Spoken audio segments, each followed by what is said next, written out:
بسم اللہ الرحمن الرحیم یا ودود صلی علی سیدنا محمد وآلہ وصحبہ انک رحیم ودود۔ السلام علیکم ورحمۃ اللہ وبرکاتہ۔ میں آپ کے سامنے حضرت علامہ اقبال رحمۃ اللہ تعالیٰ علیہ کی نظم حسن و عشق پیش کر رہا ہوں۔ اس کی شرح بیان کیا ہے پروفیسر یوسف سلیم چشتی صاحب نے، اور ڈاکٹر حمید یزدانی صاحب، اور اسرار زادی صاحب، اور مولانا غرام سور رسول مہر صاحب۔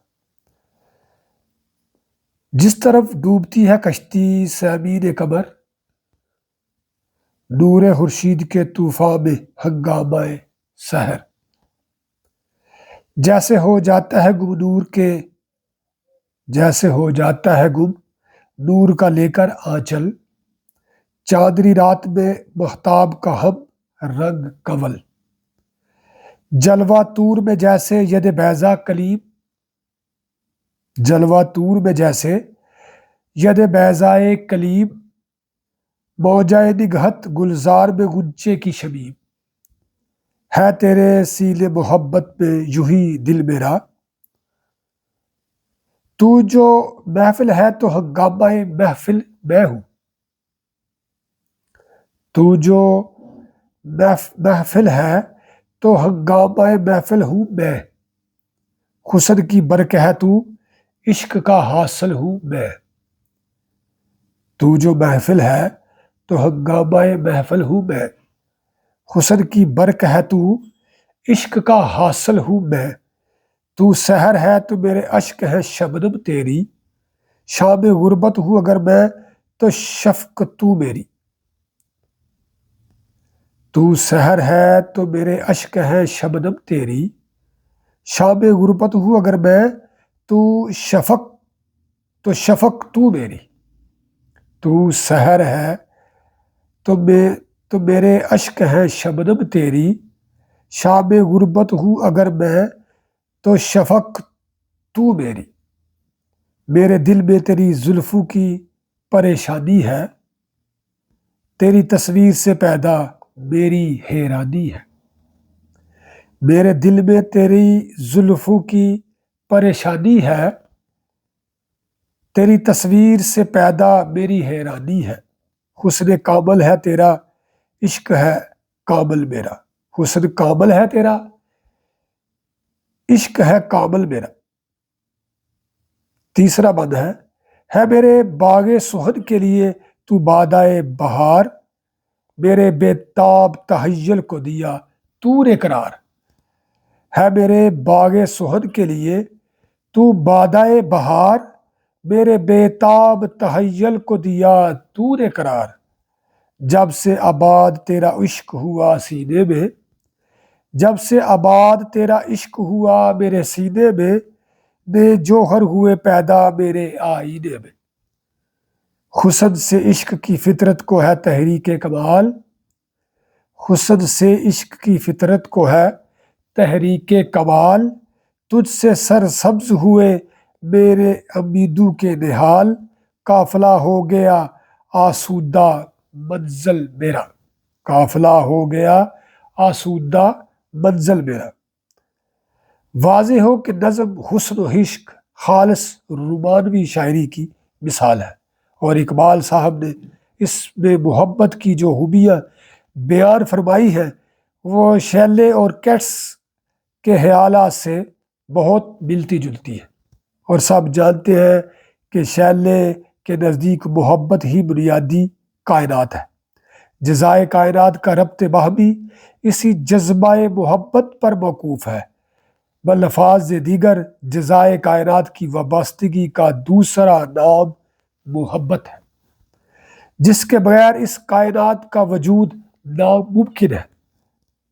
محبت نہ ہو تو انسانی زندگی ہر قسم کے کیف و سرور سے مارا ہو جائے گی، جو شے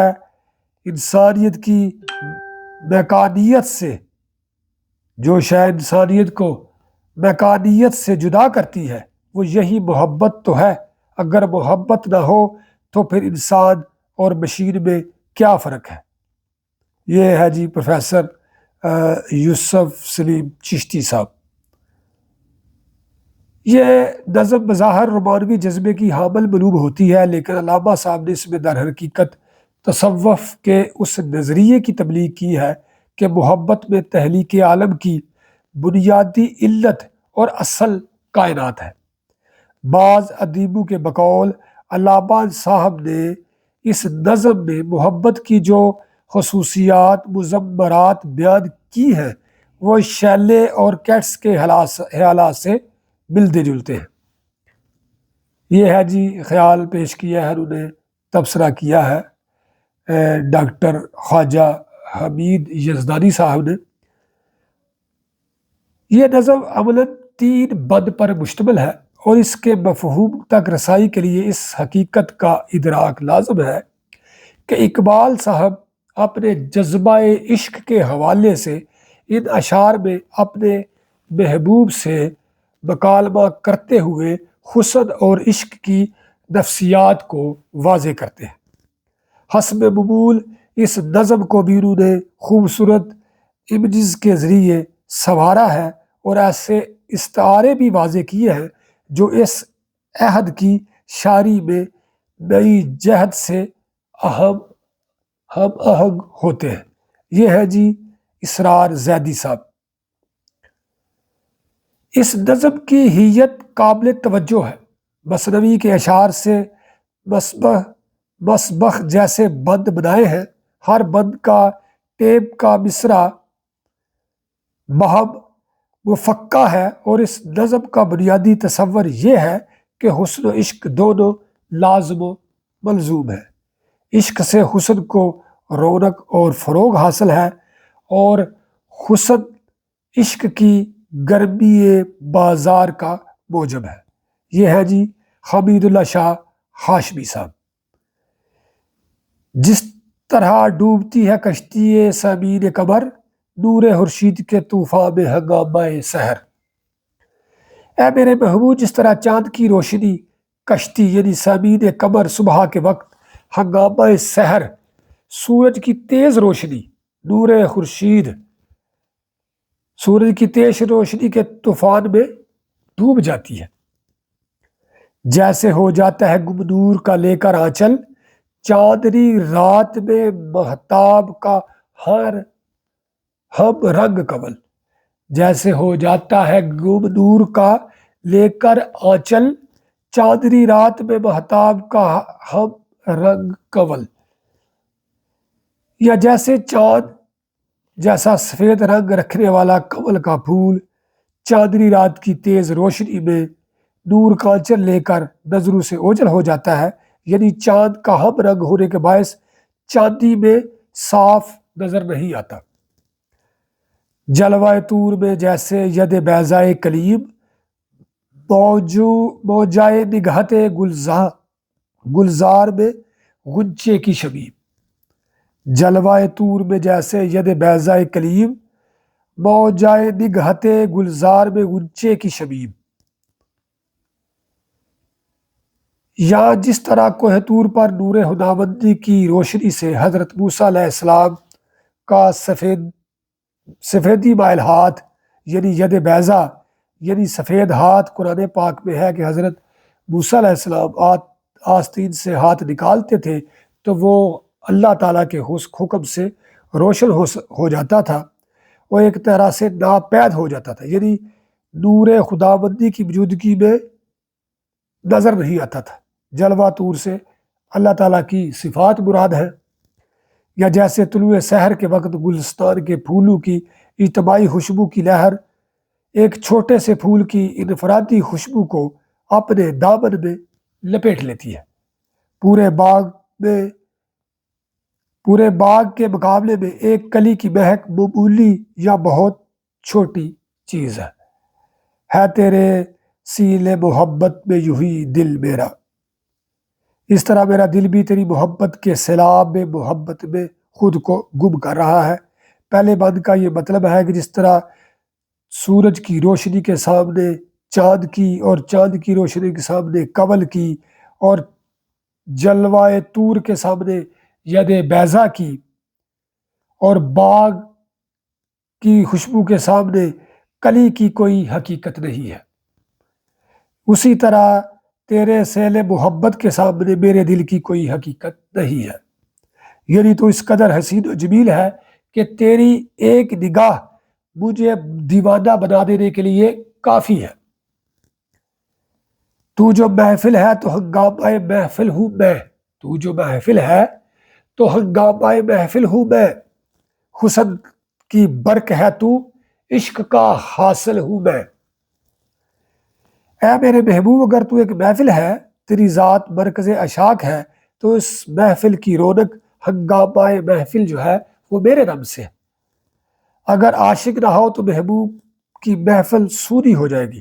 اگر تجھے بجلی قرار دیا جائے تو میری حیثیت اس کھلیان کھیت کی ہے جسے بجلی اپنا تختہ مشق بناتی ہے، یعنی جس پر گرتی ہے۔ چونکہ محبوب عاشق کے دل کو جلاتا ہے، اس لیے اقبال صاحب نے محبوب کو برق سے تشبیہ دی ہے۔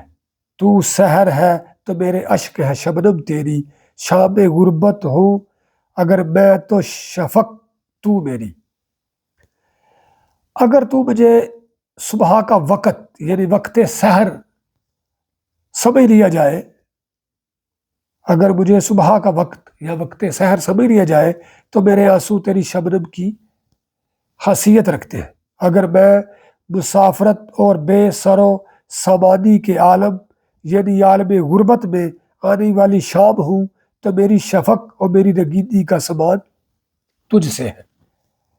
میرے دل میں تیری زلفوں کی پریشانی ہے، تیری تصویر پیدا میری حیرانی ہے۔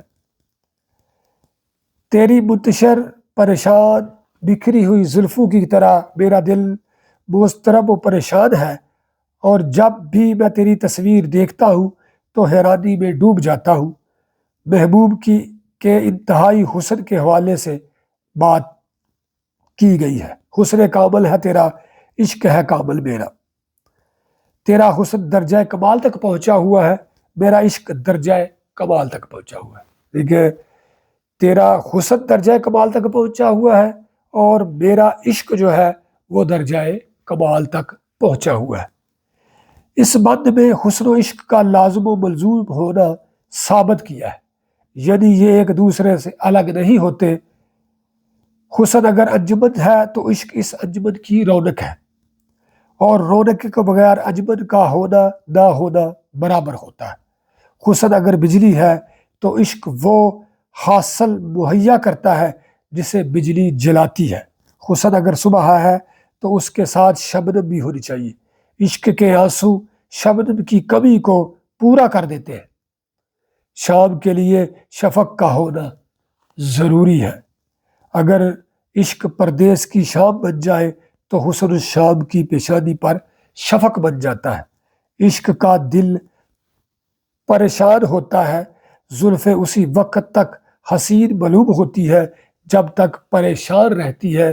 گویا عشق کے دل اور حسن کی زلفوں میں پریشانی مشترک ہے۔ مطلب یہ ہے کہ اگر تو اپنے حسن میں بے نظیر ہے تو میں اپنے عشق میں بے مثال ہوں۔ اگر تیرا کوئی ثانی نہیں ہے تو میرا بھی کوئی ثانی نہیں ہے۔ تیسرا اور آخری بند ہے، میرے باغ سہد کے لیے تو باد بہار، میرے بیتاب تحیل کو دیا تو نے قرار۔ اے محبوب، میری شاعری نے گلستان باغ میں تیرا وجود موسم بہار کی طرح ہوا باد بہار کی مانند ہے۔ جیسے موسم بہار میں نئے نئے پھول کھلتے ہیں، بالکل اسی طرح تیری محبت میرے دل میں بہترین شاعرانہ تخیلات پیدا کرتی ہے۔ واضح ہو کہ عشق شعر و شاعری کے لیے سب سے بڑا محرک ہے۔ میرے بے قرار تخیل کو تیری محبت ہی کے طفیل اور توازن، طفیل ٹھہراؤ اور توازن حاصل ہوا ہے۔